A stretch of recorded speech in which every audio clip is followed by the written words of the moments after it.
Hi friends, ಎಲ್ಲರಿಗೂ ನಮಸ್ಕಾರ. ನೀವು ನೋಡ್ತಿದ್ದೀರಾ P D creation YouTube channel. Friends, Gruhalakshmi ಯೋಜನೆಯ 5ನೇ ಕಂತಿನ ಹಣ ಇನ್ನೂ ಸ್ಯಾಂಕ್ಷನ್ ಆಗಿಲ್ಲ ಅಂತೆಲ್ಲ ವೆಯ್ಟ್ ಮಾಡ್ತಿದ್ರಿ ಮತ್ತು ತಲೆ ಕೆಡ್ಸ್ಕೊಂಡಿದ್ರಿ ಎಷ್ಟೊಂದು ಜನ. ಏನಪ್ಪ ಇನ್ನೂ 5ನೇ ಕಂತಿನ ಹಣ ರಿಲೀಸ್ ಆಗಿಲ್ಲ. 15ನೇ ತಾರೀಕಿಂದ 20ನೇ ತಾರೀಕೊಳಗೂ ಎಲ್ರಿಗೂ ಸ್ಯಾಂಕ್ಷನ್ ಆಗಬೇಕಿತ್ತು, ಡೇಟ್ ಕೊಟ್ಟಿದ್ರು. ಆದರೆ ನಮ್ಗೆ ಇನ್ನೂ ಸ್ಯಾಂಕ್ಷನ್ ಆಗಿಲ್ಲ. ಬರುತ್ತೋ ಬರಲ್ವೋ ಅನ್ನೋ ಪ್ರಶ್ನೆಗೆಲ್ಲ ನಾ ಈ ವಿಡಿಯೋದಲ್ಲಿ ಉತ್ತರ ಕೊಡ್ತೀನಿ. ಆದ್ದರಿಂದ ಎಲ್ಲರೂ ನಮ್ಮ ಚಾನಲ್ನ ದಯವಿಟ್ಟು ಸಬ್ಸ್ಕ್ರೈಬ್ ಮಾಡ್ಕೊಂಡು ಸಪೋರ್ಟ್ ಮಾಡಿ.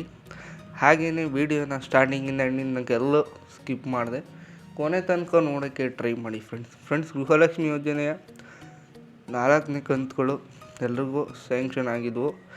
ಎಲ್ಲರೂ ತೊಗೊಂಡಿದ್ದೀರ ಅನ್ಕೋತೀನಿ. 4 ಕಂತುಗಳು ತೊಗೊಂಡಿರೋರು 5ನೇ ಕಂತಿಗೆ ವೆಯ್ಟ್ ಮಾಡ್ತಿದ್ರಿ. ಇನ್ನು ಕೆಲವ್ರಿಗೆ ಸ್ಯಾಂಕ್ಷನ್ ಆಗಿಲ್ಲ.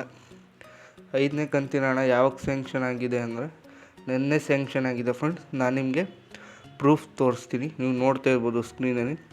ನನ್ನ ಸಂಜೆ ಅಷ್ಟೇ ಗೃಹಲಕ್ಷ್ಮಿ ಯೋಜನೆ 5ನೇ ಕಂತಿನ ಹಣ ಸ್ಯಾಂಕ್ಷನ್ ಆಗಿದೆ. ಯಾರಿಗೆಲ್ಲ ಇನ್ನೂ ಸ್ಯಾಂಕ್ಷನ್ ಆಗಿರಲ್ಲ ಅವರೆಲ್ಲ ಹೋಗಿ ತಮ್ಮ ಬ್ಯಾಂಕ್ ಅಕೌಂಟ್ನ ಚೆಕ್ ಮಾಡ್ಕೋಬೋದು. ನಿಮ್ಮ ಖಾತೆಗೆ ಗೃಹಲಕ್ಷ್ಮಿ 5ನೇ ಕಂತಿನ ಹಣ ಜಮಾ ಆಗಿರುತ್ತೆ. ಒಂದು ಸಲ ಚೆಕ್ ಮಾಡ್ಕೊಳ್ಳಿ ಫ್ರೆಂಡ್ಸ್. ನಿನ್ನೆ ಸಂಜೆ ಸ್ಯಾಂಕ್ಷನ್ ಆಗಿದೆ. ನಾನು ಇಲ್ಲಿ ಸ್ಕ್ರೀನಲ್ಲಿ ತೋರಿಸಿರೋದು ನಿಮಗೆ ನಿನ್ನೆ ಸಂಜೆ ಸ್ಯಾಂಕ್ಷನ್ ಆಗಿರೋದು ಅಮೌಂಟು. ಆದ್ದರಿಂದ ಎಲ್ರಿಗೂ ಸ್ಯಾಂಕ್ಷನ್ ಪ್ರೋಸೆಸ್ ಸ್ಟಾರ್ಟ್ ಮಾಡಿದ್ದಾರೆ, ಬರುತ್ತೆ. ಯಾರಿಗೆಲ್ಲ ಇನ್ನೂ ಬಂದಿಲ್ಲ, ಇವತ್ತು ಚೆಕ್ ಮಾಡಿದ್ರು ಬಂದಿಲ್ಲ ಅನ್ನೋರೆಲ್ಲ 1-2-3 ದಿನ ವೆಯ್ಟ್ ಮಾಡಿ ಫ್ರೆಂಡ್ಸ್. ಯಾಕಂದರೆ ಎಲ್ರಿಗೂ ಒಟ್ಟಿಗೆ ಹಾಕೋಕ್ಕಾಗಲ್ಲ, ಪ್ರೋಸೆಸ್ಸು ಆಗಬೇಕದು. ಬರುತ್ತೆ ಇವತ್ತಲ್ಲ ನಾಳೆ, ಯಾರೂ ವರಿ ಮಾಡ್ಕೊಬಿಡಿ, ಬರೋದೇ ಇಲ್ಲ ಅಂದ್ಕೊಬಿಡಿ.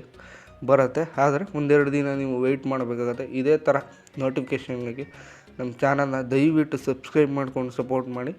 ನಾನು ನಿಮ್ಮನ್ನ ನೆಕ್ಸ್ಟ್ ವೀಡಿಯೋದಲ್ಲಿ ಭೇಟಿ ಆಗ್ತೀನಿ. Thanks for watching friends.